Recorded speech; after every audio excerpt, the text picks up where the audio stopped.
এঁচোড়টা আমি এইভাবে piece piece করে নিয়েছি। এই যে বড় এঁচোড় কর্তামশাই বাড়ি থেকে নিয়ে এসেছিলেন, এই যে অর্ধেকটা নিয়ে নিয়েছি আর অর্ধেক রয়ে গেছে। এটাই করবো আজকের। এইভাবে পিস পিস করে নিলে কী হয়, খোসাটা ছাড়াতে সুবিধা হয়। এই যে এরকম করে নিলাম, কিন্তু সুন্দর খোসা উঠে গেল। এইবারে এটা ফেলে দিলাম।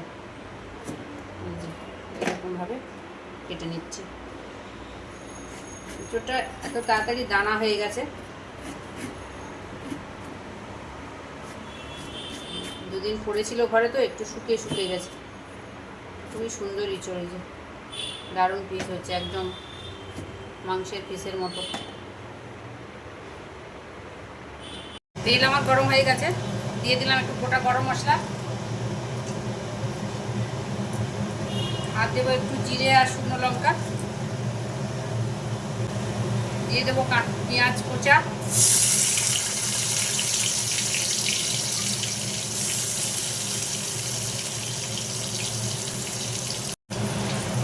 দেবো একটু রসুন থেতো করা,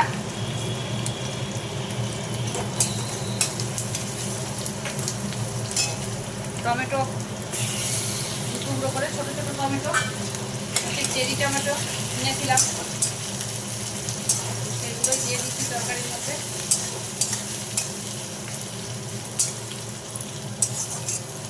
একটু লবণ দিয়ে দেবো টমেটোটা তাড়াতাড়ি ঘেটে যাওয়ার জন্য, দিয়ে একটু ঢাকা দিয়ে দেবো। ঢাকা তুলে দিলাম।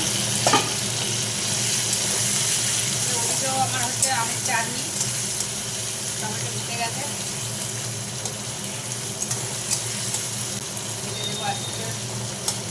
এবার আমি দিয়ে দেবো পেঁয়াজ বাটা, পেঁয়াজ কাঁচা লঙ্কা একসঙ্গে বেটে রেখেছি, দিয়ে দেবো একটু হলুদের গুঁড়ো, জিরের গুঁড়ো,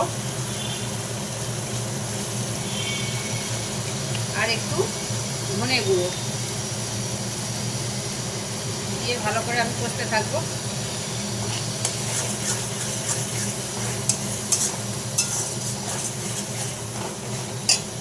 দেবো একটু আদা বাটা, দিয়ে দেবো একটু জল, কারণ মশলাটা ভালো করে হোক।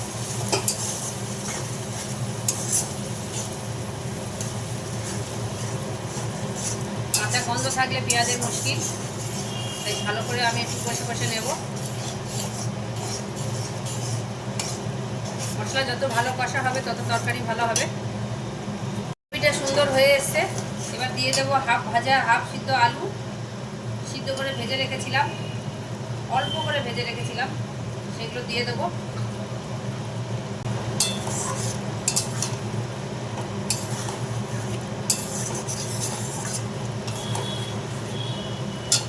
আলুটা আমি অল্প সিদ্ধ করে অল্প ভেজে রেখে দিয়েছিলাম। এরপরে দেবো এঁচোড়টাও একই অবস্থায় আছে, হাফ ভাজা অবস্থায় আছে।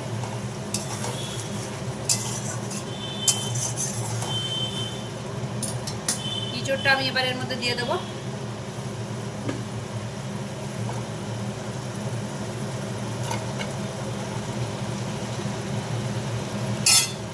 হাত দিয়েই দিলাম।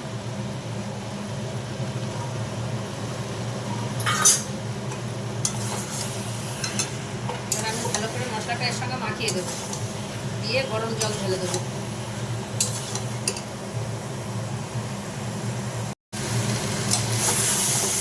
কষা আমার হয়ে এসছে। ভেবেছিলাম টক দই দেবো, কিন্তু একটু টক দই আবার আমার বাড়ির লোকের খুব আপত্তি, টক দই দিতে চায় না কোনো তরকারিতে।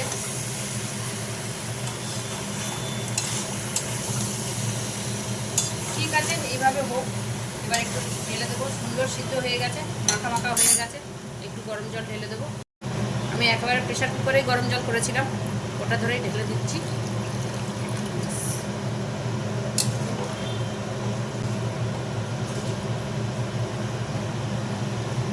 ঘি দিলে আরও ভালো লাগে, কিন্তু আমি আবার ঘি সহ্য করতে পারি না। এবার ভালো করে ফুটে উঠলে গরম মশলা ছড়িয়ে নামিয়ে নেব। ঢাকা খুলে একটু লবণ দেবো, কারণ তরকারিতে আমি লবণ দিতে ভুলে গেছিলাম। জানি না এই চোরের মধ্যে কতটা লবণ ঢুকবে, যদিও সিদ্ধর সময় লবণ দেওয়া আছে, কিন্তু একদম লবণ দিতে ভুলে গিয়েছি। যাই হোক, এখন একটু লবণ দিয়ে ঘেঁটে দিলাম।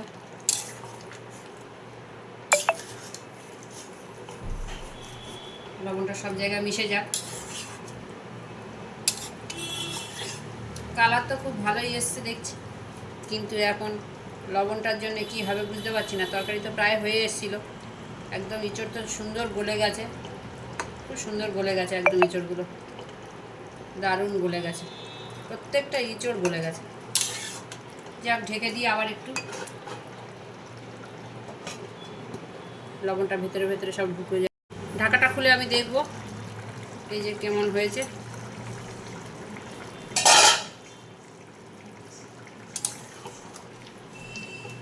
ঠিক আছে, এবার নুন একদম ঠিক হয়ে গেছে, একটু হয়তো ভেতরে কম ঢুকবে। এইভাবে আমি নামিয়ে দেব গরম মশলা দিয়ে। এই গরম মশলাটা আমি বাড়িতে সব কিছু কিনে নিয়ে এসে তৈরি করেছি, বাজারের শাহী গরম মশলা না, খুব সুন্দর হয় এটা। আমি তৈরি করে মেয়েকেও দিই, এটা আমার খুব পপুলার হয় মশলাটা, মেয়ে তো নিয়ে গিয়ে খুব খুশি। দিয়ে দিলাম, দিয়ে আমি ঢেকে রেখে দিলাম, কারণ যেহেতু লবণটা আমি পরে দিয়েছি, আরও একটু এরকম এই কড়ার মধ্যেই থাকলে লবণটা টানবে ঝোলের মধ্যে যা আছে। পেঁয়াজ বাটাটা আমি যেটা দিয়েছিলাম ওটা কিন্তু সিদ্ধ পেঁয়াজ ছিল, সিদ্ধ পেঁয়াজ বেটে দিয়েছিলাম। দু পেঁয়াজ করবো বলেই পেঁয়াজটা করেছিলাম। এরকমভাবে কে করো কমেন্টে জানিও তো, আমার করাটা কি ঠিক হলো নাকি এটা ভুল পদ্ধতি। যাই হোক, এখানে রান্নাটা শেষ করলাম, ঢেকে দিলাম।